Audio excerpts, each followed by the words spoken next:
Kalau korang perasan, dunia politik tanah air tengah rancak betul sekarang ni dengan drama terbaru melibatkan Datuk Seri Rafizi Ramli dan Nik Nazmi Nik Ahmad.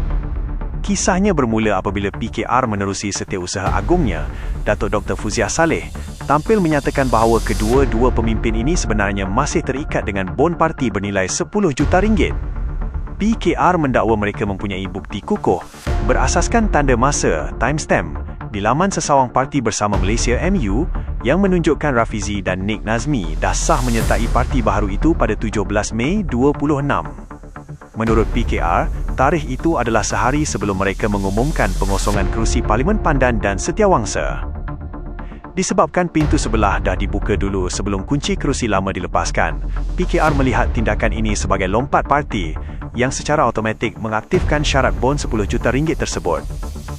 Isu panas ni pun dah dibawa ke meja pasukan peguam PKR dan bakal didebatkan dalam mesyuarat biro politik mereka tidak lama lagi. Tapi, korang yang menyokong Rafizi dan Nik Nazmi mesti dah tahu jawapan balas mereka, kan? Rafizi dengan tegas menafikan dakwaan tersebut dan menyatakan mereka berdua langsung tidak terikat dengan bon mega itu. Logik di pihak mereka cukup mudah dan munasabah. Bon 10 juta ringgit itu secara prinsipnya direka untuk menghalang ahli parlimen daripada membawa lari kerusi yang dimenangi atas tiket PKR ke parti lain. Dalam kes ini, memandangkan mereka telah pun melepaskan dan mengosongkan kerusi parlimen masing-masing, tindakan tersebut dilihat sebagai satu langkah yang bertanggungjawab kerana memulangkan semula mandat kepada rakyat, bukannya menculik kerusi tersebut ke parti baharu. Kalau kita lihat daripada sudut pandang neutral dan penganalisis, hujah daripada penyokong Rafizi dan Nik Nazmi ni sebenarnya ada asas moral yang kuat. Di saat ramai ahli politik bertindak melompat parti sambil mempertahankan jawatan demi kepentingan peribadi, tindakan mengosongkan kerusi terlebih dahulu adalah satu langkah yang berani dan berprinsip.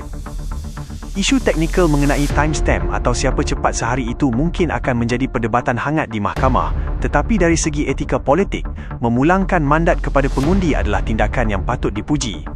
Langkah ini membuktikan mereka tidak gilakan kuasa dan bersedia diuji semula oleh rakyat. Kesimpulannya, kes bon 10 juta ringgit ini nampaknya bukan sekadar isu undang kontrak semata-mata, tetapi dah jadi medan pertempuran persepsi politik.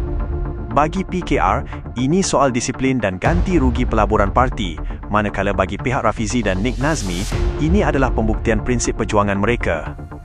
Walau apapun keputusan biro politik PKR atau mahkamah nanti, keberanian untuk melepaskan kerusi parlimen demi prinsip adalah satu standard politik matang yang jarang kita lihat.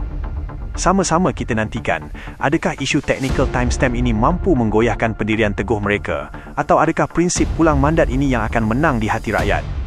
Korang rasa macam mana? Adakah tindakan mereka ni dikira adil untuk pengundi?